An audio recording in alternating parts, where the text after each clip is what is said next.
என் நெஞ்சில் குடியிருக்கும் பெரம்பூர் தொகுதி மக்களே, பெண்கள் பாதுகாப்பு இல்லாத, சட்டம் ஒழுங்கு சரியில்லாத, போதைப் பொருள் அதிகமா இருக்கிற நம்ம தமிழ்நாட்டை நம்ம காப்பாத்தியே ஆகணும்.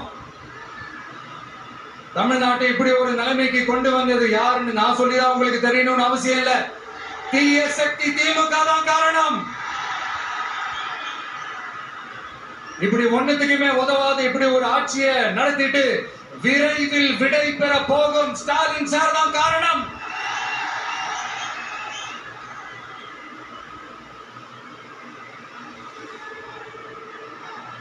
இந்த 5 வருஷத்துல என்ன நடத்துறாங்க? ஆட்சி நடத்துறாங்களா இல்ல வேற ஏதாவது நடத்துறாங்களா?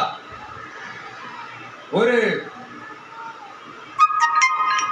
சோறு தண்ணி கூட இல்லாம இருந்தரலாம் போல, ஒரு அடிப்படை வசதிகள் கூட இல்லாம எப்படி இருக்கிறது? நம்ம பொம்பளை பிள்ளைங்களா ராத்திரில டாய்லெட் கூட போக முடியல. போயிட்டு வர கேப்ல என்ன நடந்துருமோ என்ன ஆயிடுமோ பதட்டத்தோட இருக்க வேண்டியதா இருக்கு. ஒரு பாட்டி வயசுல இருக்கிறவங்களுக்கு கூட பாதுகாப்பு இல்ல. ஒரு டீ கடையில நிம்மதியா டீ குடிக்க முடியல. போதையை போட்டு வந்து எல்லாரும் வெட்டிட்டு போயிடறானுங்க. இதெல்லாம் நாடா இல்ல காடா? இங்க கவர்மெண்ட் ஒண்ணு இருக்குதா இல்லையா? 5 வருஷம் போலீஸ் டிபார்ட்மெண்ட் கையில வச்சிருக்கிற ஸ்டாலின் சார் ஒரு அடிப்படை பாதுகாப்பு கூட கொடுக்க முடியலன்னா எதுக்கு இந்த ஆட்சி, எதுக்கு இந்த அதிகாரம்? அதனால என்னுடைய அம்மா, அக்கா, தங்கைகளே, தோழர்களே,